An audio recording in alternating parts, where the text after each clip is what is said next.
আজকের এই ভিডিওটি অত্যন্ত গুরুত্বপূর্ণ হতে চলেছে, তাই সকলের কাছে অনুরোধ করব ভিডিওটিকে শেষ পর্যন্ত দেখুন। বাংলাদেশে মার্কিন সেনাবাহিনী মিয়ানমারে পৌঁছালো ভারতীয় সেনাবাহিনী, এই প্রসঙ্গটি নিয়ে আপনাদের সামনে এই মুহূর্তে কথা বলবো। আপনারা ইতিমধ্যেই জানেন যে বাংলাদেশের চট্টগ্রামে মার্কিন সামরিক বাহিনীর এক বড় ধরনের উপস্থিতি এবং আইএসপিআরের পক্ষ থেকে বলা হচ্ছে যে এটা মার্কিন যুক্তরাষ্ট্রের সামরিক বাহিনী এবং বাংলাদেশের সামরিক বাহিনীর একটা যৌথ মহড়া। এই যখন যৌথ মহড়া হচ্ছে তখন বাংলাদেশে এটি নিয়ে খুব জোরালোভাবে আলাপ আলোচনা হচ্ছে এবং আমাদের সবচেয়ে নিকট প্রতিবেশী দেশ ভারত এই ঘটনাগুলোর দেখে তীব্রভাবে নজর রাখছে এবং এরই মধ্যে খবর পাওয়া গেল, ভারতীয় গণমাধ্যম খবর দিচ্ছে যে মিয়ানমারে ভারতীয় সেনাবাহিনীর একটি বড়সড় দল মিয়ানমারের রাজধানী নেপিডোতে পৌঁছালো। জানা গেছে মার্কিন সেনাবাহিনীর 100 জনের বেশি বাংলাদেশের চট্টগ্রামে পৌঁছেছে। অন্যদিকে ভারত তার 3 বাহিনীর 120 জন সদস্যকে মিয়ানমারে পাঠিয়েছে। বিশেষজ্ঞদের মতে এইসব ঘটনা নিছক কাকতালীয় নাও হতে পারে, বিশেষ করে যখন এই দুটি স্থান ভারতের উত্তর পূর্বাঞ্চলীয় রাজ্য 7 সিস্টার্স এবং মিয়ানমারের অস্থিতিশীল রাখাইন প্রদেশের কাছাকাছি। এগুলো কি যুক্তরাষ্ট্রের ইন্দো প্যাসিফিক কৌশলের অংশ নাকি আঞ্চলিক শক্তিগুলোর মধ্যে নতুন উত্তেজনা? আপনারা খেয়াল করেছেন সাম্প্রতিক সময়ে ভারতের প্রধানমন্ত্রী নরেন্দ্র মোদীও কিন্তু পশ্চিমবঙ্গের রাজধানী কলকাতায় ভারতীয় সেনাবাহিনীর ইস্টার্ন কমান্ডের হেডকোয়ার্টার ফোর্ট উইলিয়ামে গত 15 সেপ্টেম্বর সেনাবাহিনীর সশস্ত্র বাহিনী 3 বাহিনীর সঙ্গে একটা বৈঠক করেছেন। যে বৈঠকে উপস্থিত ছিলেন সেনা সর্বাধিনায়ক অনিল চৌহান, জাতীয় নিরাপত্তা উপদেষ্টা অজিত দোভাল, প্রতিরক্ষা মন্ত্রী রাজনাথ সিং এবং সেনা বাহিনীর 3টা যে বাহিনী সেনা, নৌ, বিমান 3 বাহিনীর প্রধানগণ উপস্থিত ছিলেন। বাংলাদেশে যখন সামরিক মহড়া হচ্ছে তখন ভারতের প্রধানমন্ত্রী সেনাবাহিনীর সঙ্গে বৈঠক করছে। এগুলো কি এই উপস্থিতি, মার্কিন সামরিক উপস্থিতি বা এগুলো প্রেক্ষিতে এমনটাই ভারতীয় সেনাবাহিনী মার্কিন সেনাবাহিনীর উপস্থিতির বিপরীতে মিয়ানমারের রাজধানী নেপিডোতে উপস্থিত হয়েছে। বাংলাদেশের চট্টগ্রাম শহরটি বঙ্গোপসাগরের কৌশলগত উপকূলে অবস্থিত। সেখানে গত 1 সপ্তাহ ধরে মার্কিন সামরিক তৎপরতা বেড়েছে। গত 10 সেপ্টেম্বর মার্কিন বিমান বাহিনীর একটি C-130J সুপার হারকিউলিস বিমান শাহ আমানত আন্তর্জাতিক বিমানবন্দরে অবতরণ করে। এরই সঙ্গে জানা গিয়েছিল প্রায় 120 জন মার্কিন সেনা এবং বিমান বাহিনীর কর্মকর্তা চট্টগ্রামে পৌঁছেছেন। এগুলো 10 সেপ্টেম্বরের ঘটনা। 15 সেপ্টেম্বর ভারতের প্রধানমন্ত্রী পুরো তার নিরাপত্তা সংক্রান্ত যত বাহিনী আছে সব বাহিনীর সাথে ফোর্ট উইলিয়ামে মিটিং করেছেন। এসব সৈন্যরা রেডিসন ব্লু হোটেলে অবস্থান করে, যেখানে তাদের নাম রেজিস্টারে লেখা হয়নি। এই অপারেশনটি অপারেশন প্যাসিফিক অ্যাঞ্জেল 25-4 এর অংশ। 15 থেকে 18 সেপ্টেম্বর পর্যন্ত মার্কিন যুক্তরাষ্ট্র, বাংলাদেশ এবং শ্রীলঙ্কার বিমান বাহিনীর মধ্যে এটি পরিচালিত হচ্ছে। কিন্তু প্রশ্ন হচ্ছে, কেন এই মহড়ার বিষয়টি গোপন রাখার চেষ্টা হয়েছিল?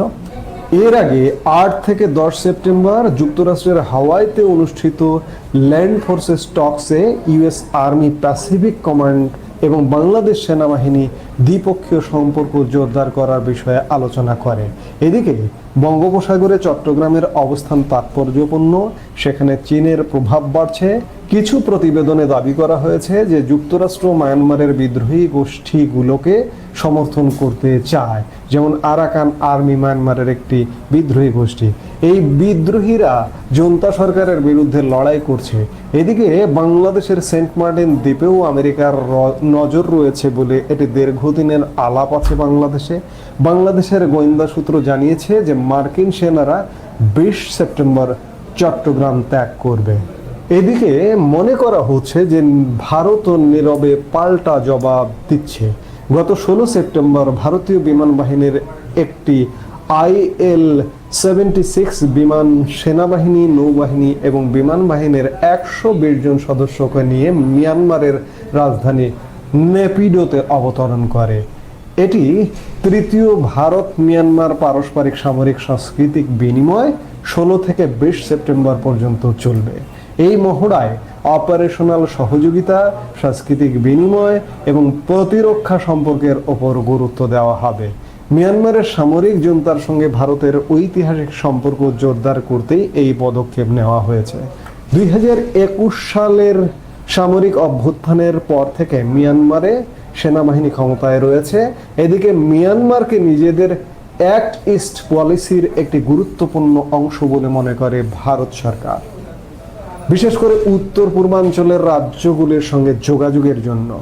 কালাদান মাল্টিমোডাল ট্রানজিট প্রজেক্ট, যেটি ভারতের মিজোরাম থেকে সিতোয়ে বন্দর পর্যন্ত বিস্তৃত, এই প্রকল্পগুলি জনতার সমর্থনের উপর নির্ভর করে। কিন্তু মিয়ানমারের আরাকান আর্মি ও অন্যান্য বিদ্রোহীদের বিরুদ্ধে গৃহযুদ্ধ চলছে। এই অর্থে গোটা বিষয়টি দারুণ সংবেদনশীল। এদিকে এর আগে গত মে মাসেও কক্সবাজারে মার্কিন সেনার উপস্থিতি ঘিরে জল্পনা তৈরি হয়েছিল। উল্লেখ্য, বাংলাদেশের চট্টগ্রাম থেকে মিয়ানমারের রাখাইন প্রদেশে মানবিক করিডোর তৈরি করার পরিকল্পনা করেছিল ডক্টর ইউনূসের সরকার। তবে এই করিডোরের মাধ্যমে উত্তর পূর্ব ভারতে অশান্তি ছড়াতে পারে বলে আশঙ্কা করা হচ্ছিল। এদিকে এই করিডোরের মাধ্যমে বাংলাদেশ নিজেদের সার্বভৌমত্বের সঙ্গে আপোষ করতে পারে বলে আশঙ্কা শুরু হয়েছিল বাংলাদেশের অভ্যন্তরে, যার জেরে রাজনৈতিক চাপ সৃষ্টি করা হয়েছিল ইউনূস সরকারের ওপর। তারপর বেশ কয়েক মাস বিষয়টি ধামা চেপা দেওয়া ছিল এবং এই বিষয়ে কোনো সরকারের তরফ থেকে উচ্চবাচ্য করা হয়নি। এমনকি সরকারের তরফ থেকে বলা হয়েছিল এই করিডোরের বিষয়ে সরকার চূড়ান্ত কোনো সিদ্ধান্তই নেয়নি। উল্লেখ্য, এর আগে শেখ হাসিনা ক্ষমতায় থাকার সময় দাবি করেছিলেন আমেরিকা সেন্ট মার্টিন দ্বীপে ঘাঁটি করতে চায়।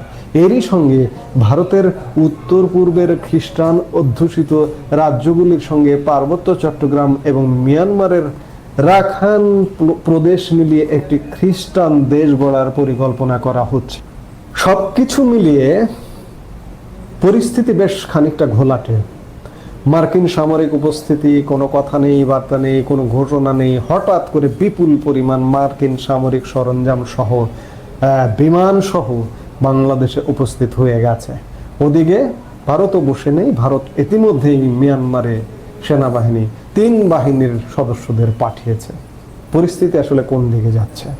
পরিস্থিতি যেদিকে যাচ্ছে, পরিস্থিতি কোনোভাবেই সুখকর মনে হচ্ছে না।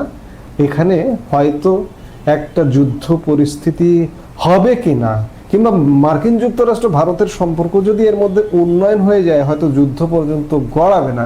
কিন্তু তারপরেও ভারত হয়তো প্রস্তুতির অংশ হিসেবে মিয়ানমারে সৈন্য পাঠিয়েছে এবং ভারত নিশ্চিতভাবে মিয়ানমারের জনতা সরকারের পক্ষে থাকবে। আর এই যে মার্কিন সামরিক শক্তি যেগুলো আমরা দেখছি, সেটি মিয়ানমারের বিদ্রোহী গোষ্ঠীকে সমর্থন দেবে। এখন দেখার বিষয় শেষ পর্যন্ত এই উত্তেজনা, এই জল্পনা, এই কল্পনা কোথায় গিয়ে পৌঁছে। এই মুহূর্তে এ পর্যন্ত। সবাই ভালো থাকুন, সুস্থ থাকুন।